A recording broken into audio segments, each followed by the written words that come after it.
Your Steve Jones Show podcast is loading now. The Steve Jones Show podcast is sponsored by Sunbury Motors, North 4th Street in Sunbury, and Sunbury Motors Kia, routes 11 and 15 in Hummel's Wharf.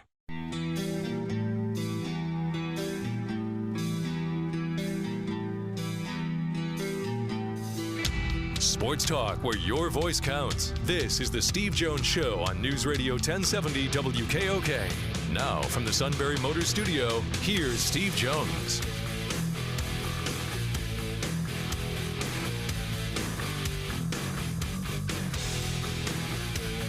I'm talking image, style, everything.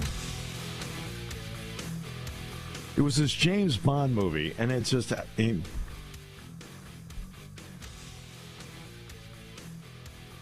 kind of gave me the... there's comparisons with Sean Connery. Get the lingerie on the deck, call the janitor. Except they weren't favorable. Actually, it was more like Goldfinger and Gert Favre. I mean, it's like, okay. So, I'm just kidding. All right. Let's get to our play-by-play call of the day. Petrie holding it over to Gensel. Slaps it to Crosby. Back up top to Petrie. He'll blast one. Scores! Jeff Petrie with a bullet. Just inside the line. Tickles the twine. And the Penguins have a 3-0 lead with 4:55 to go in the second. Josh gets off with the call on the Penguins network. See, Matt, I know, just a reference for Flyer fans. That's how professional hockey teams do it. Really, I didn't notice. I think you'd find it a more enjoyable game if you did. Well, the Flyers are off to a pretty good start, though. Better than the Pens right now. Yeah. Tortorella's a good coach, I'm telling you. You didn't like the hire. I'm like, I've been pleasantly surprised so far. He is a really good coach. But what happens when the first set of adversity comes through and you're losing games constantly? Then what happens? Do you tune them out or do you play? Then we'll find out. You can tune them out. If you tune me out, I'll cut you. That's it. Yeah, you're amazed how when your paycheck's on the line, you're not so tuned out. All right. Today's show brought to you by Sunbury Motors, 4th Street in Sunbury. Sunbury Motors Kia, routes 11 and 15, Hummel's Wharf. Online, sunburymotors.com. Ford, Kia, Hyundai, best in new inventory. Great pre-owned inventory with the Sunbury Motors guarantee. And what technicians they have. They do great work in that service department. They could use more of them, too. Apply. Get yourself in there. All at Sunbury Motors, 4th Street in Sunbury. Sunbury Motors Kia, routes 11 and 15, Hummel's Wharf. Online, sunburymotors.com. I believe he's at a 5-star hotel as we speak. Reginald Walker now joins us, sir. Welcome. Steve, you're always on top of things. I am indeed in Washington, D.C. I am also, though, at the Hamilton Hotel currently. Oh, well done. Our Deal Makers event, which also includes Adam Silver wrapping up the speaker sessions today. And Mark Cuban's here as well. Two guys that have done a great job of understanding the market. And not when I mean the market, I mean the two of them understand the world market. Is that fair? Yes, absolutely. And I think that's the main thing to really underscore with those guys is they've got such a wide view of what they're doing. It's not just for the right now, and it's not just for the right here, but it's for everywhere and moving forward. And that's what I think they do a great job of understanding. Conference USA has reached an agreement with ESPN and CBS that they're going to take the Maction viewpoint of college football, except instead of doing it in November, they're going to have midweek games during the entire month of October. This is up your wheelhouse. So what do you think of that? I think it's smart. I think they're trying to get to the point to where they are visible consistently. And I think, and Steve, you'll certainly understand and love this premise here, but everybody is trying to find the Frank Beamer model for success. Yeah. Remember in the 90s and early 2000s, He wanted to play on Thursday nights because no one else was playing. There was no NFL on Thursday nights. There was nothing else going on except somebody's coming to Blacksburg. We're going to hear Inner Sandman, and they're probably going to get beat down in Blacksburg on a Thursday night. And it really helped him build that program. I think what we've seen since is some programs tried it, and they were somewhat successful with it. But what we're seeing now is conferences trying to find that space to where they can rule national television, and it's really simple. A lot of people are looking at this like, why would you do that? Well, it's the same if you really look at it in certain ways. It's very similar to what the Big Ten just did. They just basically cast their lot on those three major national networks, right, the broadcast networks, to own Saturday in those spots on the channels that had the widest reaches. Other conferences obviously are not going to have that luxury, Conference USA specifically in this case. So what they're doing is they're taking the cable model and understanding also what Frank Beamer did, and they're applying that just like the MAC did to fund their way up, because now they have better TV deals doing it that way, which is exactly what the MAC did. Well, and now you have what happened was Beamer did a great job with that, including that classic Warwick-Dunn Florida State game against Virginia Tech, which was phenomenal on a Thursday night. And what happened was the NFL took it over. And tonight, for example, the Falcons and the Panthers will play tonight in Charlotte, but they took it over. And one thing the NFL can't take over, because I think there would be backlash, they can't take over Saturday, so the Big Ten made sure it staked out as much Saturday as it could. Absolutely. It's that, and to your point, the Conference USA also realizes the NFL can't play every week. Right. Or every day of the week. They can't do it. Right. So we're going to go to a day where they can't try to take it over. We're going to go to a day to where Alabama doesn't want to play on a Tuesday or a Wednesday, or really a Thursday, right? Alabama, Penn State. We've seen that model not work for some of the Power 5 conferences. So when you're a Group of 5 league and you're looking for some space to get eyeballs and exposure on your product, you have to go, quote, where they ain't, right? And in this case, where they ain't is the other big boys that get more attention, and go where they are, right, where they're available, because the mindset here is simple. People love football, so we're going to give it to them every day of the week, but it's a different brand of football every day of the week, so they're going to keep coming back because it's not the exact same. Well, I mean, and that's what's interesting about it. The competition will be for Conference USA, the baseball playoffs, and the World Series, because they'd be the only ones playing on Tuesday and Wednesday nights at that particular time. The NBA is not really going at that point. NHL is, it doesn't matter if they're going at that point because it's so early in the season. I have to ask you about a player that's playing down there that maybe the fans up here need to get a better handle on. His name is Drake May, the quarterback at North Carolina. So tell us about him and the buzz in your state over him. He's certainly a special one. Now, I've got a little additional info on him. And there's a Penn State connection with that.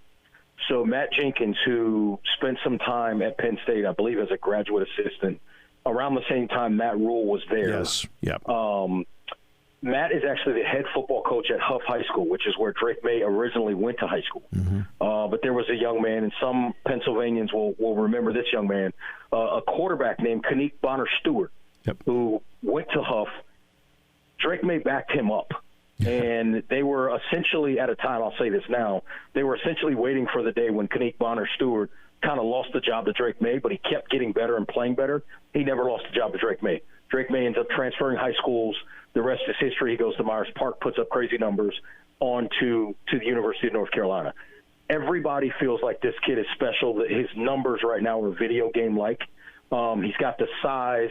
He's got the ability to make every single throw. And, Steve, the interesting thing about this, I saw this the first time I laid my eyes on this kid, he was in ninth grade. Yeah. And I said to Matt Jenkins, I don't know that I've seen a ninth grader spin that ball the way he does to the outside of the field, to the, those outside throws from the opposite hash.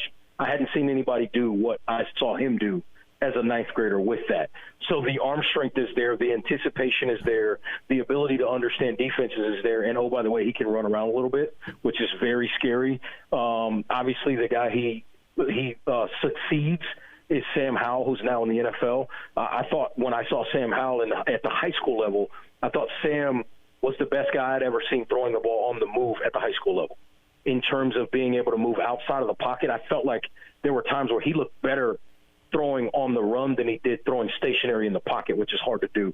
Drake May, to me, is much more talented, and he's obviously bigger in terms of height, and obviously with that comes weight as well. I think he's a high-level prospect, and I'll say this, and I said this about Sam Howell, and I would argue that if the team didn't lose so many games his third year there, this would have come true. I think Drake May will end up in New York before he leaves the University of North Carolina. Yeah, he already leads the country with 31 touchdown passes this season. As you mentioned, he can run. But what's interesting about that, he may not be at North Carolina if Sam Howell wasn't there first. I completely agree with that. And that's where Mac Brown came in and sort of turned that thing on its head, because I don't know if a lot of people remember, Sam Howell was committed to Florida State for, I think, well over a year.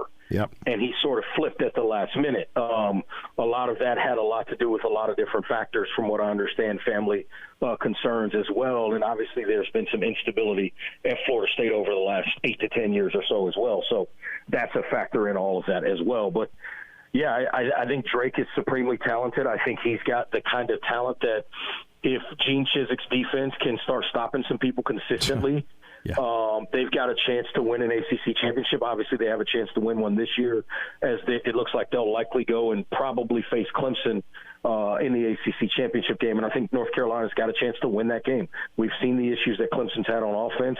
I think that the prudent thing for them to do when this season ends is to make a phone call and bring Jeff Scott back, who was the co-offensive coordinator for them for both of their national championships. He just got fired as the head coach at South Florida. Yep. I think you bring him back in the fold, and that helps fix that offense. I was going to ask you, because Clemson is so close to Charlotte along the way. We know what Dabo still wants to build the program the, quote, old-fashioned way. He wants to recruit players, bring them in, develop them, have them play 3 to 5 years there. I think that's a fair assessment of what he wants to do. Others have adapted. Look, Nick Saban's adapted. Brought in the linebacker from Tennessee. The running back Gibbs is out of Georgia Tech. He's brought in some select transfers here and there. So what is the word about Dabo, considering last year was a 3-loss season, and the other night against Notre Dame they didn't look good? Yeah, I think that the issue is with Dabo. Well, there's two things I think going on that I see, and let me break one thing down real quick. Dabo is notorious for being the last guy to offer certain players, particularly high-level quarterback prospects. He often comes in last because he wants to make sure as a staff that they get it right. Yeah. Obviously, Big DJ, Big Cinco, right, they call him. Yep. They thought they had this thing right, especially when Trevor Lawrence went down for those couple of games with COVID and all of that, his third year, and DJ had to play. DJ played well. They thought, we got this thing right. Now it doesn't look as much like they've gotten this thing right. And so that's part of why Dabo likes to bring guys in and let them develop in the program, to make sure that even if there are deficiencies, they can coach them through those things before they have to play heavy snaps. The other issue that I would say that they've had is, listen, I think they've, and this is probably an unfair phrase, but they have failed to keep up the level of receivers that they had at one point. Ooh. When you had guys like Justin Ross doing some of the things he did as a freshman in the national championship game, Amari Rodgers is playing in the NFL, Mike Williams, who he had the nasty injury, the neck injury, he's playing in the NFL now. Like, you go back and look through some of the receivers that have – T. Higgins, thank you. That's the one I was trying to think of. I almost called him Tyler Boyd. I knew that was wrong. T. Higgins is exactly right with the Cincinnati Bengals. You start going through the pantheon of those guys that they've had over the last 7, 8, 10 years, and you don't see that explosiveness on the outside. I'm not trying to diminish Trevor Lawrence or Deshaun Watson or even Taj Boyd before them, but when you can throw a 4-yard slant and it turns into a 65-yard touchdown, things are a lot easier than it is right now for Big Cinco. They also, another guy to remember, they had an excellent possession receiver in a guy like Hunter Renfrow, now playing for the Raiders. Right. When you have those kinds of players all at the same time, the quarterback, it's a little bit easier for him, because all he's got to do is find the matchup and get the football out. Again, not trying to diminish those players, but it tells you when you have guys that make the offense easy, it changes. I've said for years, Penn State, if you think about it, and not to diminish Trace McSorley, but when you're throwing the ball to KJ Hamler, right, and he takes a 2-yard pass and goes 85 yards, it's different. When you can throw the ball to Pat Freiermuth on a 7 route to the tight end, and he breaks a tackle from the linebacker and runs away from a safety, that makes things a little bit easier. Right now, and I love Keandre Lambert-Smith and Parker Washington and Mitchell Tinsley. They're really good wide receivers. But they are not, in certain ways, as explosive as guys that we've seen in the past. They're Jahan Dotson as well. So when you have those kinds of weapons on the outside, it really, really helps you. And I think those are the two things that they're struggling to figure out at Clemson right now is the quarterback seeing what they need him to see, and then do they have those explosive playmakers on the edges to make those plays? Not to mention Clemson, and with respect to Will Shipley, he is not C.J. Spiller. He is not James Davis, period. He's good, though.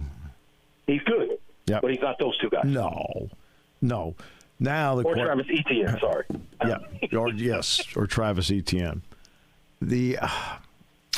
I know what it's like here with Sean Clifford, and I do realize that there is a group out there, every single snap screaming Drew Aller. I got it. I sit in this chair. I hear it. All right. So DJ's the starting quarterback at Clemson. We know how things have gone.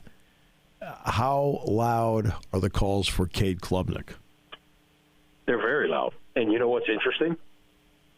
They've actually gotten quieter the last 4 days. Really? Because as much as they were screaming last week, the backup went in there, Cade Klubnik, the high-level recruit, and it didn't change anything. And they started to go, maybe we're just not what we used to be in terms of explosiveness. Yeah. That is part of it. He threw one pass last week. It was picked off. There you go, right? And so, and the thing I always say, and I want to say this to not only obviously Clemson fans that may be listening, but obviously Penn State fans. Listen, I love Drew, and I think he's got loads of talent. Oh, yeah. And Drew, I hope he respects what I'm saying here. It doesn't matter how talented you are. When you're young, you are going to make mistakes. And I think that's the one thing that, as a coach and from a coaching standpoint, James Franklin and his staff have to weigh that and understand what that could cost them in games in terms of trying to win versus Sean Clifford, who, yes, he still makes mistakes as well. I'm not saying he's perfect, but his experience can carry him through certain things that Drew has not had the chance to make the mistakes and learn to carry through him or to carry him through certain things. So that's where I think kind of a little bit of the separation is between the, if you will, two camps. And I think people have to be aware of that. Yes, young players and talented players are just that. They're talented.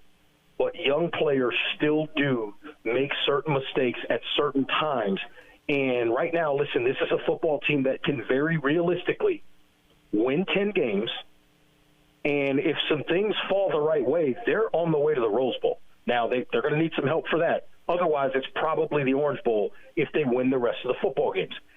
I stay focused on that, do everything I can to get that mission accomplished, and then figure it out from there. My other concern is that this is at times our fan base can, particularly after losses against Ohio State and Michigan like this year, can sort of check out on this football team. Stay with this football team. There's a chance to win 10 games, finish in the top 10, and maybe more, depending on what happens in front of them. Well, I will say this. James Franklin, I think, has been tremendously consistent with how he has handled the situation. I mean, he's the entire time. He has not wavered. He has been consistent the entire time. I mean, Drew ended up playing a quarter and a half against Indiana on Saturday because it was the right time and the right place. And to his credit, he performed really well. And part of bringing a young player along is you want to put them in spots where they can get success. And I feel like James has done that with Drew Aller. I completely agree. And that's the entire key. It's about building the confidence and letting them build the confidence in themselves that they can grow through things and start to make some plays. Again, the mistakes, they're probably going to come at some point. Sure. Whether they're a lot or not, that's a whole different conversation. But to your point, You get them in there, you get them in the right situations, you get them rhythm throws, you get them easy completions, you give them simple reads and allow them to start feeling comfortable to understand that they can play at that level. And then you turn them loose down the line. The only thing I've always said, because I hear the other thing I was hearing, right, and you probably heard this too, which I think is sort of funny, and I'm careful saying funny. Remember about, 4 weeks ago when Kentucky was 5-0 or whatever they were, 4-1, yeah, and everybody was screaming, we should have kept Will Levis and this, that, and the third? Right. Yep. The issue wasn't that Will Levis wasn't talented. You can't play two of them. And so I think what people have to – now that's quieted because Kentucky's lost a couple of games. Yeah. I'm not necessarily saying it's Will Levis's fault. No. But that's some of what happens in the sport is people jump on these bandwagons because they see some results and they think that something is completely different.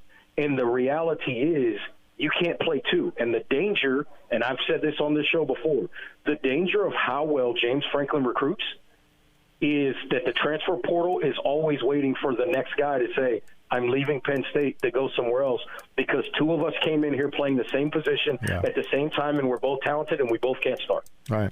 And that's every position you could say that about, not just quarterback. And look, I stood out there and I watched Drew and Sean, 2 years, 3 years, whatever it was out there. There wasn't a week that went by. There may have been days where, hey, I thought Will was better than Sean today. Okay. But there wasn't a week that went by where I didn't think, no, Sean shouldn't be the starting quarterback. I mean, that's just my amateur eyes watching it. I mean, well, and let me say this. There's no amateur eyes on Steve Jones. You know this game. You've been around it long enough. You know what you're seeing. So, my friend, thank you. Appreciate you so much. Enjoy D.C. and, don't forget to expense the 5-star accommodations. I will certainly remember that. Always good to talk to you, Steve. Y'all take care. Reginald Walker joining us in D.C. Take a break. We'll come back with more in a moment as we continue on News Radio 1070 WKOK, brought to you by Sunbury Motors. When car repairs get difficult. Well, I just don't know. Me neither. We get good. Sunbury Motors.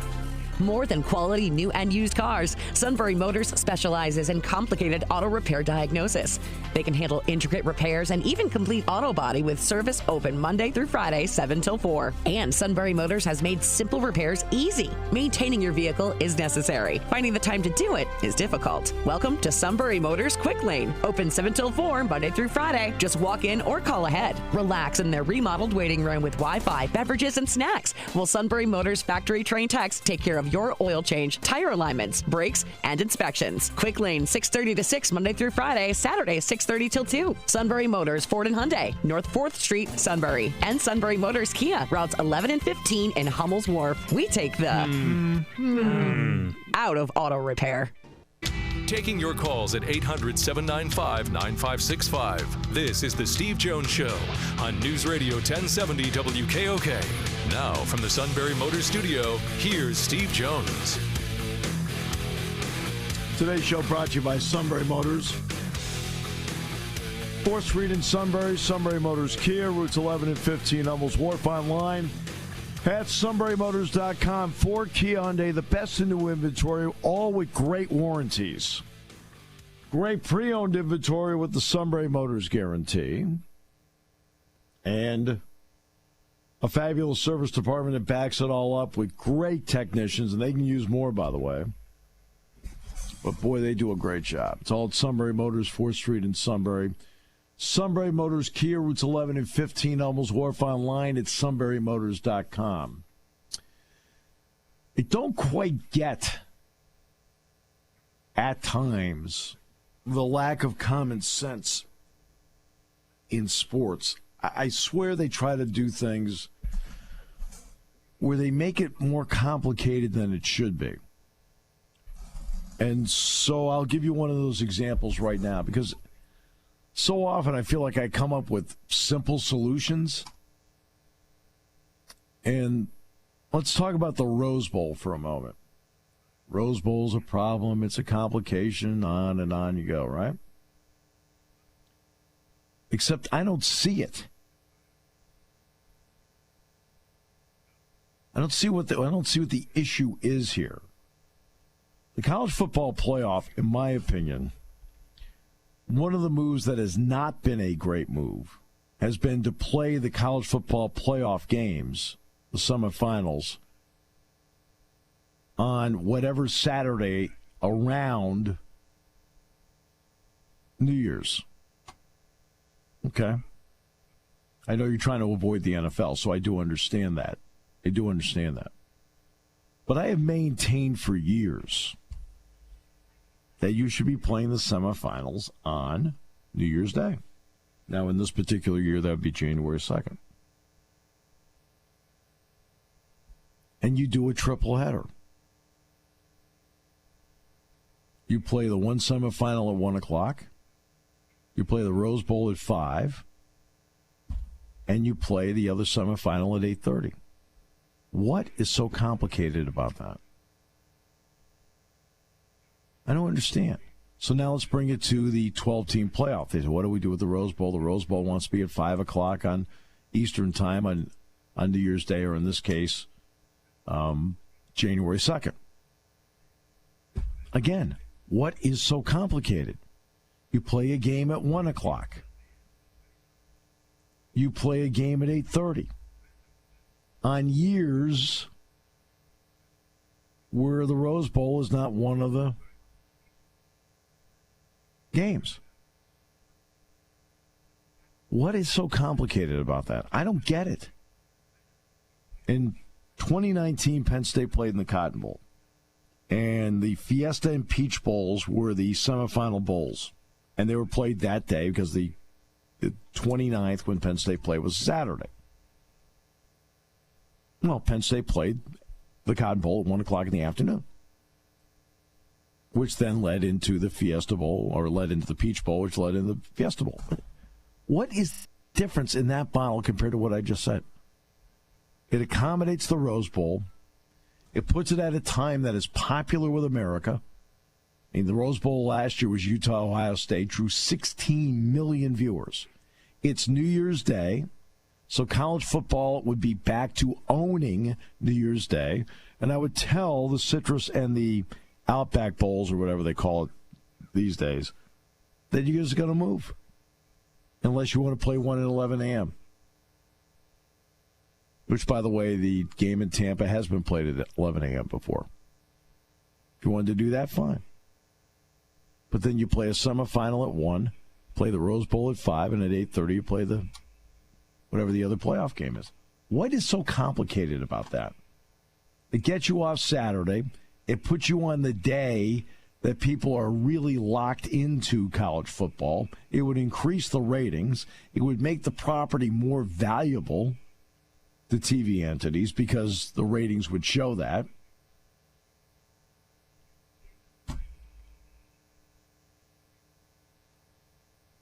And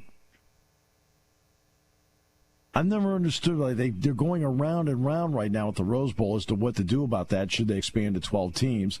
And they haven't talked, I guess, in 2 weeks since the last proposal. I don't get what's so complicated here. Sometimes the best solutions are the easiest solutions.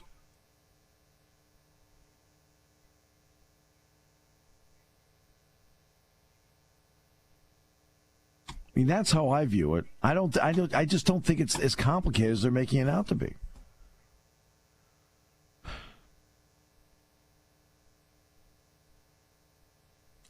I've found it baffling.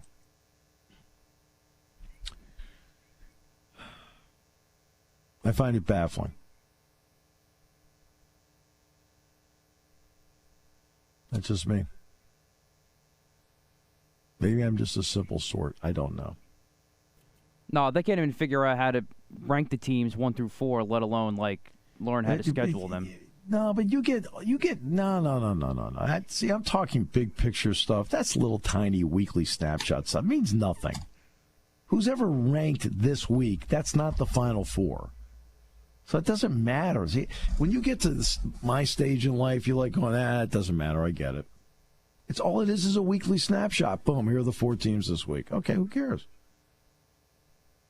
You get. I don't understand why you get wrapped up in it.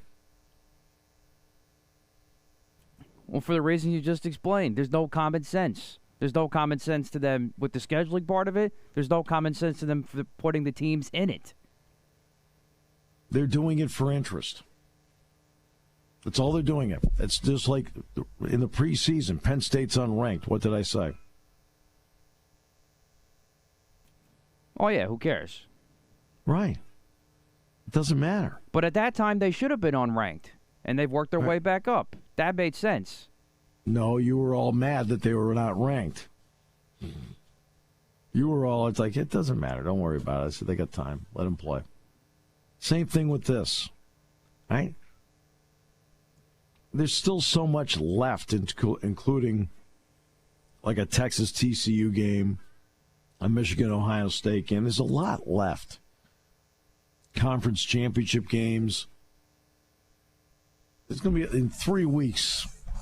They'll be sorted out. It doesn't matter who's 1 through 4 right now. Because just because you're 4 now doesn't mean that you went out and you're in. No, not necessarily. Every week is a different snapshot. That's all it is. Here's this week's snapshot. This is where they are. If it were played today, this is who'd be playing. Well, they're not playing today, so it's irrelevant. But it creates interest and buzz around the sport, so they do it. I know it sounds cynical. I think Tim Brando said it best yesterday. Well, he said the same thing I did. It doesn't matter. It doesn't matter. I mean, the ESPN guys don't want to do it.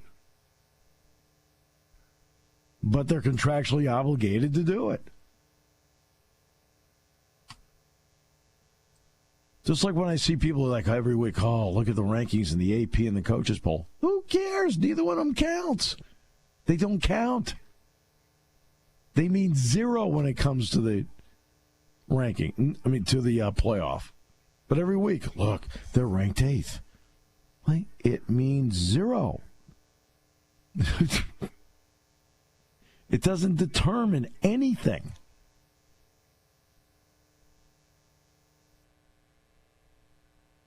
I mean, you start to realize in this job what's relevant and what's not. And it's like, okay, that doesn't really mean anything.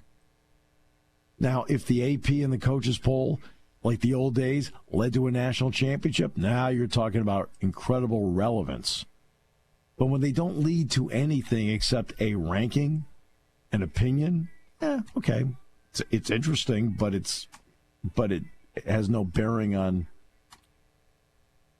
how the title plays out. None.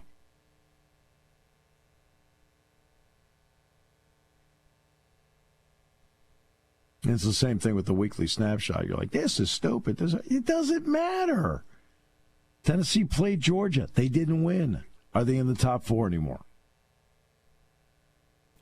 No. I'm shocked. So, like I said, they played. Okay, so it doesn't matter where they were ranked going into the game, does it?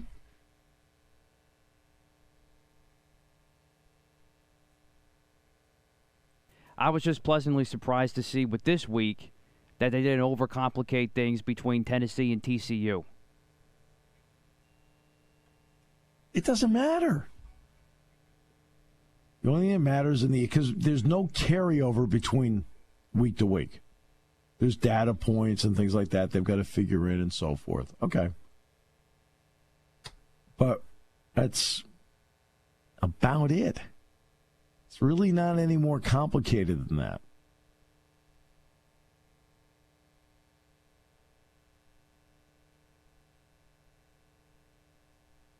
It's the same thing with the road. You can't overthink these things. I just explained your issue.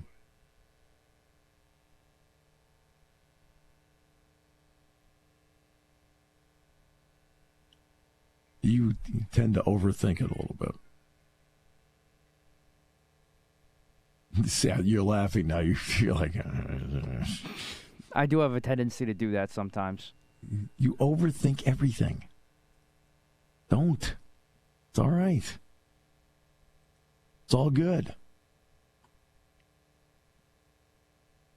The suit romanticized everything. You overthink it.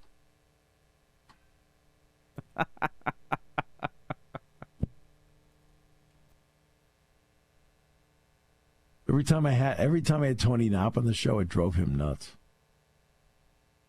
Why? Yeah, because he didn't like business of sports. I know. Because Tony would be talking money, the business part of it, and some of it is not clean and easy. Okay. And these decisions are made based on cash and so forth. And again, and he loved, and I totally understand why, the romanticization of sports. That's fine. He loves the big open to start the broadcast, everything like that, to tell the story, and here we go. Then I tell him I don't watch it. I don't watch the Open. Why not? Is it because I want to see the game start? But yeah, he didn't.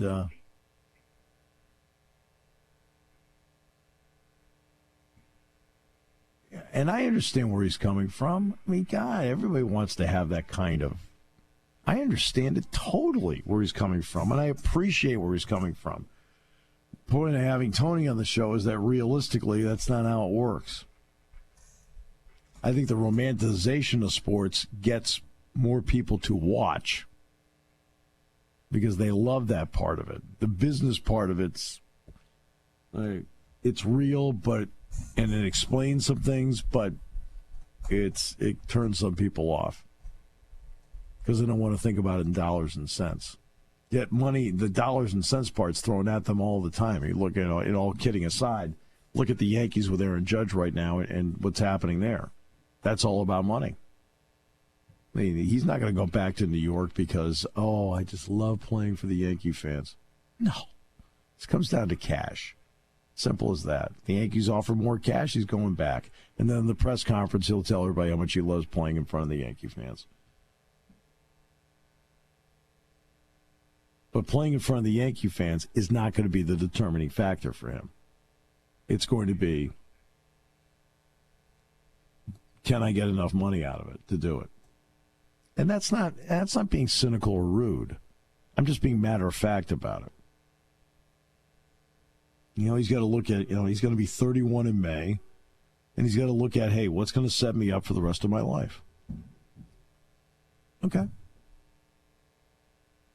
And you go from there.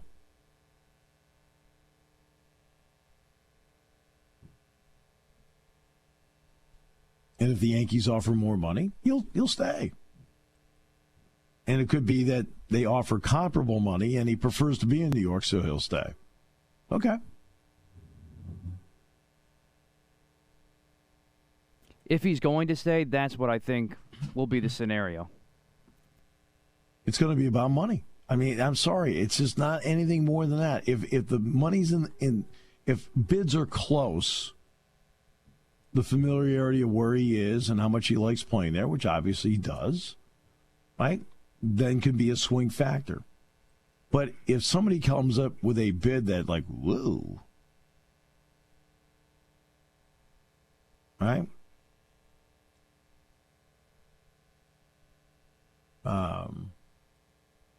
But if somebody comes up with more money, he's going to look at it and go, oh, okay. Because you can't turn that down. You can't. I mean, look at Albert Pujols. He loved playing in St. Louis. He loved it. Cardinals offered 10 years, $225 million. The Angels offered 10 years, $240 million. He took $240 million with the Angels. Eventually, he finished his career with St. Louis. But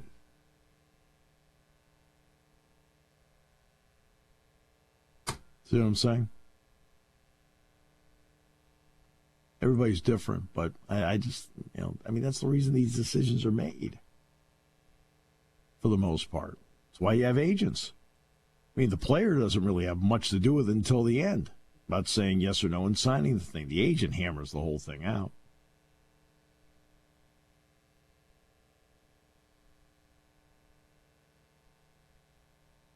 I mean, look at the great job that Suits' agent did in getting him the Bucknell deal. F-O F-O-U-L-E-D. That spells Falda. Bad example. No, senor! No, senor! No, senor! You're on News Radio 1070 WKOK. Now, one of the reasons that Aaron Judge might not sign with the Yankees, some of the judgments that are made in the front office. Listen, I got to get some reading done. You mind if I do this here? I can't concentrate in my apartment. Risk management? Yeah. Steinbrenner wants everyone in the front office to give a lecture in their area of business expertise. Well, what makes them think you're a risk management expert? I guess it's on my resume. You worry about your organization, don't you? No good! No good! No good!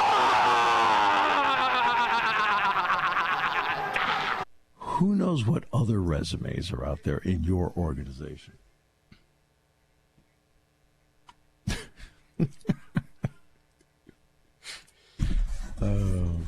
Courtesy, by the way, of Seinfeld. Ever tell you the Bubble Boy story? I think I told you the Bubble Boy story, didn't I? I believe so, yeah. Yeah. Louise Mansell from State College plays the Bubble Boy's mom. Right? And she's a terrific actress, and I've talked to her several times. She said being on that set is incredible. There was a scene where Kramer is in a cabin and there's a fire and he trips out the window. She told me, she says, Steve, he said he is such a perfectionist. He did that 14 times before he finally felt he got it right. 14 times. And that's him going out the window. It's not a double. That's the one where they're playing Trivial Pursuit, and Donald keeps getting them right, the Bubble Boy. And the answer to the question was the Moors, right? And on the card, for whatever reason, it's either misspelled or it's whatever, there's a piece of dirt on it, whatever. He goes, and he says, no, the answer is Moops. Moops. He said not Moose, it's Moors, you idiot.